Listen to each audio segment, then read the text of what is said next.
And hyper ఆది గారి మీద అభి గారి దృష్టి ఎలా పడింది?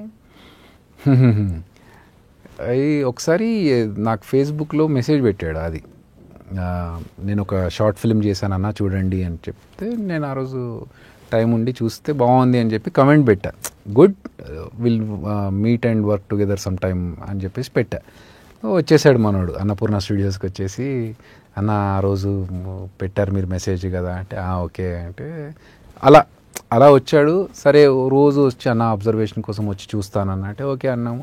మేము ప్రాక్టీస్ చేసుకుంటున్నప్పుడు డోర్ బయట ఉండి కక్క నవ్వేవాడు మేము వేసే జోకులకి. అరే మేము నిజంగా అంత జోకులు వేసామా, ఈడంతా నవ్వుతున్నాడు లేకపోతే ఈడు యాక్టింగ్ చేస్తున్నాడా అని డౌట్ వచ్చేది. నవ్వు విచిత్రంగా ఉంటుంది అది, ఇది మాకు కొంచెం మోటివేషన్గా కూడా ఉండేది. ఓకే నవ్వుతున్నాడంటే జడ్జెస్ కూడా నవ్వుతారులే అన్నట్టుగా, సరే అయితే లోపల వచ్చి రూమ్లో కూర్చోమను, బయట నుంచి ఎందుకు లోపలికి వచ్చి కూర్చోమని అంటే రూమ్లోకి వచ్చి కూర్చున్నాడు. సో అలా మేము చేస్తున్నప్పుడు అన్న ఇక్కడ ఇది పడితే బాగుంటుందన్న, ఇక్కడ ఇది పడితే బాగుంటుందన్న అంటే, ఒక పని చేయి, ఒక పేపర్ మీద రాసుకొని వచ్చేసి మన దాంట్లో మధ్యలో ఇంక్లూడ్ చేద్దామని చెప్పేసి అలా చేసాం. సో అలా పేపర్ మీద రాసుకొని వచ్చి కూర్చునేవాడు. అలా అలా స్టేజ్ బై స్టేజ్ వెళ్తూ మొత్తం స్కిట్ అది నువ్వు రాసి పెట్టు, నాకు ఆఫీస్లో ప్రాజెక్ట్స్ బిజీగా ఉన్నాయి, సో నువ్వు మొత్తం స్కిట్ రాసి పెట్టు, నేను ఒకసారి చూసి ఫైనల్ చేస్తా అంటే సరే అన్న అని చెప్పి ఫైనల్ మొత్తం రాసేస్తా. ఓకే ఇందులో మార్చాల్సింది ఏం లేదు, ఇలాగే చేసేద్దామని చెప్పి ఆ స్టేజ్కి వచ్చేసాడు అది. సో అలా కంటిన్యూ అయింది. అలా అది ఆ కెపబిలిటీ వచ్చేసింది, ఒక టీమ్ లీడర్గా చేసే స్టాండర్డ్ వచ్చేసింది. కాబట్టి then when the directors asked me direction team leader చేద్దాం అనుకుంటున్నాం అంటే ఎస్ ఓకే 100% ఓకే అని చెప్పి. నా టీంలో ఇప్పుడు నవీన్ని, రాముని, తేజాన్ని వాళ్ళని తీసుకెళ్ళి టీమ్ లీడర్ చేస్తామన్నా కూడా I will be very happy. ఎందుకంటే నా టీంలోంచి బయటకు వచ్చిన ఒక ఆర్టిస్ట్ బాగుపడాలి తప్ప చెడిపోవద్దు. ఇప్పుడు నవీన్కి మీరు 8 రోజులు మీరు జబర్దస్త్కు కేటాయించండి, మిగతా రోజులు మీరు వెళ్ళండి, నాకు రాదు సోషలైజింగ్, మీరు వెళ్ళి సినిమాలో కానీ టీవీలో కానీ ఆఫర్స్ సీరియల్స్లో కానీ ఏదన్నా ఒకటి వర్క్ చేసుకుంటూ ఉండండి, ఖాళీగా కూర్చోవద్దు, లేజీగా ఉండొద్దు అని చెప్పేసి చెప్తా ఉంటాను.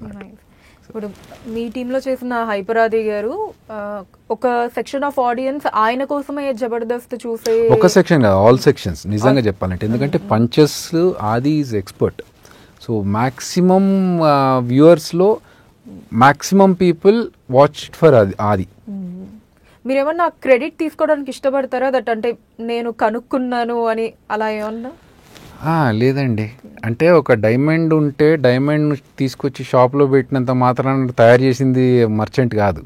ఆ డైమండ్కి ఉన్న క్వాలిటీ అది, కాకపోతే కొంచెం పాలిష్ చేసి దాన్ని అక్కడ పెట్టాం కాబట్టి మనం తీసుకొచ్చామని ఒక పేరు తప్ప, ఇన్బిల్ట్ టాలెంట్ లేకపోతే ఎంతమందిని తీసుకొచ్చి మనం అక్కడ పెట్టినా కూడా అది వర్త్ కాదు.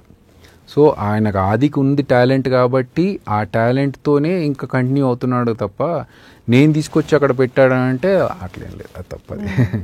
సో నేను ఒక రూట్ చూపించాను, ఒక స్కిట్ రాయడం ఎలా అనేది ఒక పద్ధతి నా దగ్గర ఉన్నప్పుడు నేర్చుకున్నాడు తప్ప, నువ్వు ఇలా చెయ్యి అలా చెయ్యి ఇవన్నీ అంతలేదు. ఓకే. అండ్ ఎప్పుడైనా సరే ఈ వెన్నుపోట్లు ఈ మాటలు వస్తూ ఉంటాయి కదా స్కిట్స్ లో, ఏంటి దాని వెనక అది ఆదియే రాస్తాడు స్కిట్, అవి ఆది రాసిన స్కిట్ లోనే ఉంటాయి. ఈవెన్ మా టీంలో చేస్తున్నప్పుడు కూడా ఆది మన ఇద్దరు కాంబినేషన్ లో స్కిట్ అడుగుతున్నారు డైరెక్టర్స్, ఏదన్నా అనుకోని రా అంటే ఆయనే రాసుకుని వస్తాడు, వెన్నుపోటు అన్ని ఆదియే రాస్తాడు తప్ప మా టీం సైడ్ నుంచి మేము ఎప్పుడు వేసింది లేదు. ఎందుకంటే వీ డోంట్ ఫీల్ ఇట్, అది ఫన్ కోసమే అంటాడు అది కూడా తప్ప అట్లా నిజంగా అది వెన్నుపోటు కాదు. అది యాక్చువల్గా మా ఇంట్లో తమ్ముడు ఉన్నాడు, వాడికి రేపు ఒక ఆపర్చునిటీ వచ్చింది, నేను పంపానా, ఇది అంతే తప్ప మన టీంలో ఒక లాజికల్ పాయింట్. చాలామందికి క్వశ్చన్ ఎందుకు వస్తుందో నాకు ఫస్ట్ అది అర్థం కాలేదు. అంటే మీకు ఏదైనా ఫీలింగ్ ఉందా, ఆది పైకి వచ్చాడు, మీరు ఆది మీ మంచి పంచులు వేస్తూ కామెడీలు ఎక్కువ స్టేజ్కి వెళ్ళిపోయాడు, మీకు ఏదైనా ఈగో ప్రాబ్లం వస్తుందా అంటే నాకు అసలు ఆ క్వశ్చన్ ఎందుకు వస్తుందో ఫస్ట్ అర్థం కాలేదు. బట్ ఒకవేళ ఆ క్వశ్చన్ వచ్చినప్పుడు కూడా నేనేమంటానంటే, బయట నుంచి వచ్చిన ఆది అనుకుందాం, ఆది బయట నుంచి వస్తే ఆది కాస్త పేరు వస్తే ఆ పేరు అలాగే ఉంటుంది కదా. అప్పుడు ఆది అభి ఇద్దరు ఒక టీం నుంచి వచ్చిన వాళ్ళు, లేకపోతే ఆది అభి ఇద్దరు గురు శిష్యులు అనే పేరైతే రాదు కదా. I take it is in a positive way.